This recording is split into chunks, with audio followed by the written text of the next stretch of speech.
नमस्कार दोस्तों, आपका स्वागत है हमारे यूट्यूब चैनल पर।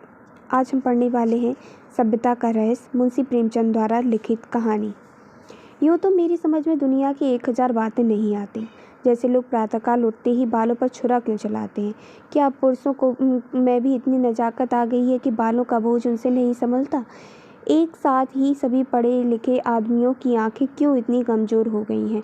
दिमाग की कमज़ोरी ही इसका कारण है या और कुछ? लोग खिताबों के पीछे क्यों इतने हैरान होते हैं? इत्यादि। लेकिन इस समय मुझे इन बातों से मतलब नहीं। मेरे मन में एक नया प्रश्न उठ रहा है और उसका जवाब मुझे कोई नहीं देता है। प्रश्न यह है कि सभ्य कौन है और कौन असभ्य? सभ्यता के लक्षण क्या हैं? सरसरी नज़र से देखिए तो इससे ज़्यादा आसान और कोई सवाल नहीं होता।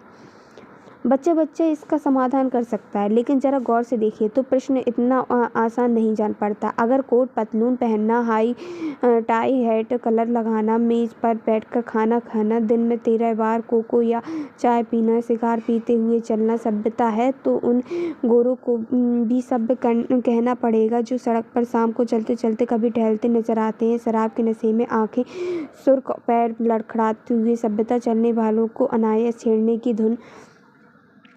क्या उन गोरों को भी सभ्य कहा जा सकता है? कभी नहीं। तो यह सिद्ध हुआ कि सभ्यता कोई और ही चीज़ है। उसका देह से इतना संबंध नहीं जितना मन से।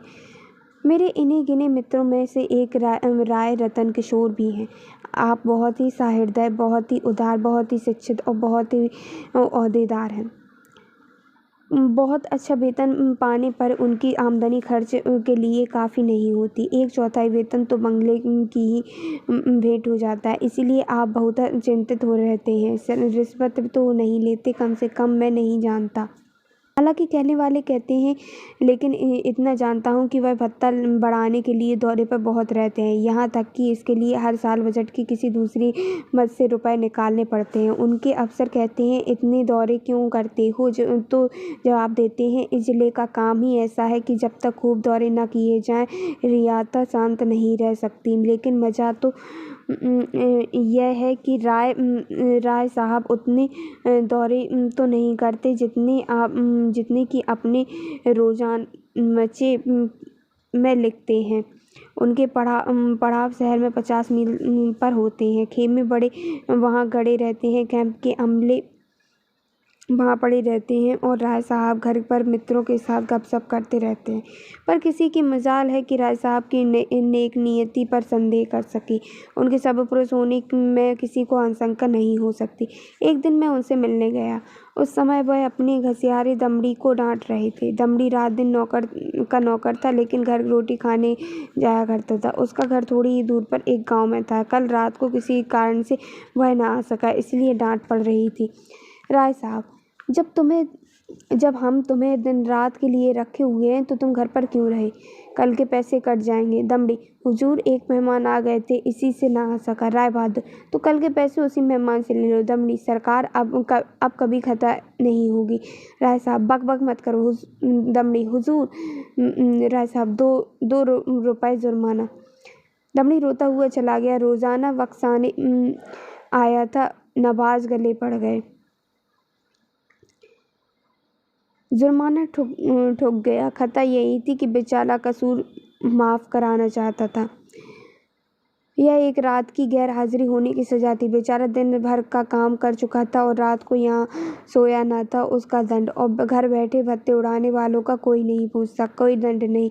दंड तो मिले और ऐसा मिले कि जिंदगी भर याद रहे, पर पकड़ना तो मुश्किल है। दमड़ी भी अगर होशियार होता तो जरा रात रहे आकर कोठरी में सो जाता, फिर किसे खबर होती कि रात को कहाँ रहा।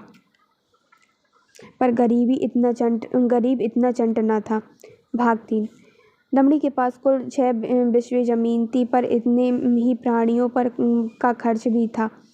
उसके 2 लड़के, 2 लड़कियां और स्त्री सब खेती में लगे रहते, फिर पेट की रोटी नहीं मैसर होती थी। इतनी जमीन क्या सोना उगल देगी? अगर सबके सब घर से निकलकर मजदूरी करने लगे तो आराम से रह सकते हैं, लेकिन मौरूसी किसान मजदूर कहलाने का अपमान न सह सकता था। इस बदनामी से बचने के लिए 2 बैल बांध रखे थे। उसके वेतन का बड़ा भाग बैलों के दाने चारे में ही उड़ जाता था। ये सारी तकलीफें मंजूर थी, पर खेती छोड़कर मजदूर बन जाना मंजूर न था। किसान की जो प्रतिष्ठा है वही मजदूर की है, मजदूर की हो सकती है, चाहे वह रुपया रोज ही क्यों ना कमाए। किसानी के साथ मजदूरी करना इतनी अपमान की बात नहीं। द्वार पर बंधे हुए बैल उसकी मान रक्षा किया करते थे, पर बैलों को बेचकर फिर कहाँ मुँह दिखलाने की जगह रह सकती थी। एक दिन राय साहब उसे सर्दी से कांपते देखकर बोले, कपड़े